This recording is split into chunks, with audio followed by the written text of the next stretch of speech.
Hello everyone, welcome back to my channel. So guys, उम्मीद करता हूँ कि आपने मेरे लास्ट के वीडियोस देखे होंगे जो मैंने एज़्योर एडी के ऊपर बना रखे हैं। और अगर आपने नहीं देखे हैं तो प्लीज़ उनको देखिए और समझिए। मैंने बहुत ही सिंपल लैंग्वेज में समझाया हुआ है।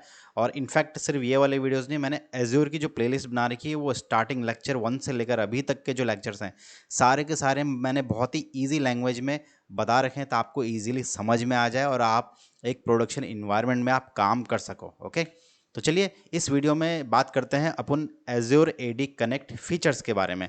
तो इसके कुछ फीचर्स हैं जो मैंने यहाँ पर नोट डाउन कर रखे हैं और मैं आपको ये फीचर्स भी बहुत ही सिंपल वे में समझाऊंगा। तो पहला फीचर है पासवर्ड हैश सिंक्रोनाइजेशन।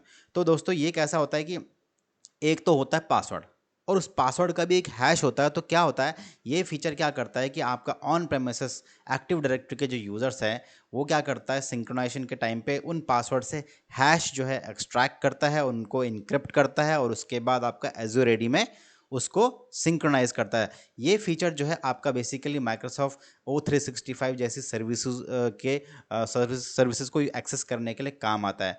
ओके, अब क्या होता है कि इससे क्या होता है कि जैसे कि मैंने बोला पासवर्ड हैश सिंक्रोनाइजेशन का मतलब कि पासवर्ड से हैश एक्सट्रैक्ट करता है, उसको एनक्रिप्ट करता है और उसको सिंक करता है जो माइक्रोसॉफ्ट के जो कुछ सैस या पैस सर्विसेज है उनको एक्सेस करने के लिए, ताकि आपका जो पासवर्ड है ऑन प्रेमिसेस एक्टिव डायरेक्टरी में और एज्योर एडी में सेम रहे, अलग अलग ना रहे। ओके, तो ये है पासवर्ड हैश सिंक्रोनाइजेशन।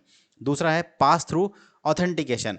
तो पास थ्रू ऑथेंटिकेशन का मतलब ये होता है कि आपका जो एक साइन इन मेथड होता है कि जो जिससे कि आपका जो है पासवर्ड जो ऑन प्रेमिसेस एक्टिव डायरेक्टरी में जो यूज़र का पासवर्ड है वही पासवर्ड आपका जो है एज्योर क्लाउड में भी होना चाहिए, कोई अलग से कोई पासवर्ड नहीं होना चाहिए। तो पास थ्रू ऑथेंटिकेशन का मतलब यही है कि आपका क्लाउड और ऑन प्रेमिसेस एक्टिव डायरेक्टरी में सेम पासवर्ड यूज़ हो रहा है, इसके लिए कोई एडिशनल इंफ्रास्ट्रक्चर यूज़ नहीं हो रहा है। ओके, फेडरेशन इंटीग्रेशन ये एक्चुअली एक ऑप्शनल पार्ट है जो एज़ोर एडी कनेक्ट ने ये फीचर दिया हुआ है एडिशनली, जो आप जिससे कि आप जो है हाइब्रिड इन्वायरमेंट मतलब आपका ऑन प्रेमिस और क्लाउड दोनों के बीच में कनेक्टिविटी स्टैब्लिश है। तो आप ऑन प्रेमिसेस में कैसे ADFS यूज़ करते हो, राइट, सिंगल SSO के लिए, सिंगल साइन ऑथेंटिकेशन के लिए, राइट। तो आप जो है फेडरेशन इंटीग्रेशन कर सकते हो ताकि आप ऑन प्रेमिसेस का ADFS इंफ्रास्ट्रक्चर आप क्लाउड के जो एप्लीकेशन है उनके साथ इंटीग्रेट कर सकते हो यूजिंग ADFS। ओके,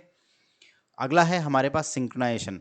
तो सिंक्रोनाइजेशन का मतलब क्या है कि आपके ऑन प्रेमिसेस एक्टिव डायरेक्टरी में जो भी यूजर्स हैं, ग्रुप्स हैं या जो भी अदर ऑब्जेक्ट्स हैं वो आपका एज़ोर एडी में रेप्लिकेट हो, सिंक्रोनाइज हो, ताकि दोनों के बीच में डिफरेंस ना हो। कोई भी सेम ऑब्जेक्ट जो आपके ऑन प्रेमिसेस एक्टिव डायरेक्टरी में है वही आपके ऑब्जेक्ट्स आपके एज़ोर एडी में भी होने चाहिए। ओके, इसके बाद हेल्थ मॉनिटरिंग आता है। आपका एज़ोर एडी कनेक्ट का हेल्थ मॉनिटर भी करता है, वो फीचर भी है। आपको एडी कनेक्ट देता है कि जिससे आप एज़ोर एडी कनेक्ट का हेल्थ स्टेटस चेक कर सकते हो। और ये क्या करता है कि आप पोर्टल में इसका एडी कनेक्ट का हेल्थ मॉनिटरिंग चेक कर सकते हो। ठीक है। अगला ऑप्शन है अपना जो फीचर है फिल्टरिंग का। तो फिल्टरिंग का मतलब क्या होता है कि जैसे कि अभी तक मैंने बोला कि एडी कनेक्ट क्या करता है, आपका ऑन प्रेमिसेस के जो भी ऑब्जेक्ट्स हैं वो सिंक्रोनाइज करता है एज़ोर एडी में। तो बाय डिफ़ॉल्ट तो क्या होता है कि सारे के सारे ऑब्जेक्ट्स जो सिंक्रोनाइज करता है, लेकिन अगर आप मान लो कुछ स्पेसिफिक ऑब्जेक्ट या फिर स्पेसिफिक OU ऑन प्रेमिसेस से सिंक्रोनाइज करना चाहते हो अपने एज़ोर एडी के साथ, तो वैसे सिनेरियो में ये फिल्टरिंग का ऑप्शन काम आता है। ओके, पासवर्ड राइट बैक का मतलब ये होता है कि जो आपका एज़्योर एडी में जो यूज़र का पासवर्ड है वही पासवर्ड आपका सिंक होना चाहिए ऑन प्रेमिसेस एक्टिव डायरेक्टरी के साथ।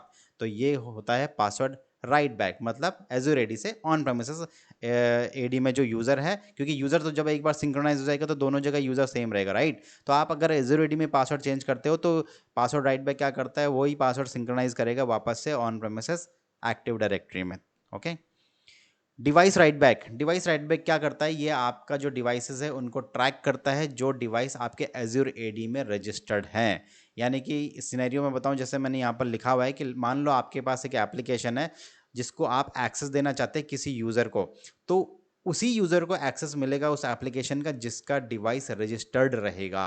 अब जैसे कि मैंने बोला इसमें आप एज्योर एडी में जो डोमेन ज्वाइन कर सकते हो वो आप सिर्फ विंडोज़ 10 के लिए कर सकते हो, बाकी किसी सर्वर्स के लिए नहीं कर सकते हो। जबकि ऑन प्रेमिसेस एक्टिव डायरेक्टरी में आप क्लाइंट मशीन और सर्वर ऑपरेटिंग सिस्टम भी आप डोमेन में ज्वाइन करा सकते हो। लेकिन डिवाइस राइट बैक क्या है कि ये ट्रैक जो है आपके डिवाइस जो रजिस्टर्ड है एज्योर एडी में उनको ट्रैक करता है कि भाई कौन से जो यूज़र जिस एप्लीकेशन को एक्सेस करना चाहता है वो यूज़र का वो मशीन जो है वो एज्योर एडी में रजिस्टर्ड है कि नहीं है।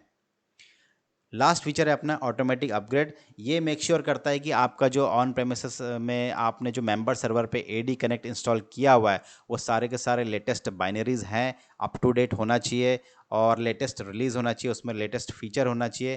तो ये ऑटोमेटिक अपग्रेड क्या करता है, आपका बाय डिफ़ॉल्ट आपके एडी कनेक्ट को जो भी इंस्टॉलेशन जब आपने किया रहेगा तो उसको सारे के सारे वो मेक श्योर करता है कि भाई ये लेटेस्ट अपडेट रहे। जैसे कि हम लोग हॉटफिक्स वगैरह डालते हैं राइट, वैसे ही ये ऑटोमेटिक अपग्रेड भी क्या करता है कि अगर आपको कल को मान लो एडी कनेक्ट में कोई नया फीचर आता है या नया कुछ अपडेट आता है तो वो ऑटोमेटिकली उसको अपग्रेड कर देगा विदाउट एनी इम्पैक्ट। ओके, तो दोस्तों ये थे एज्योर एडी कनेक्ट के कुछ फीचर्स के बारे में।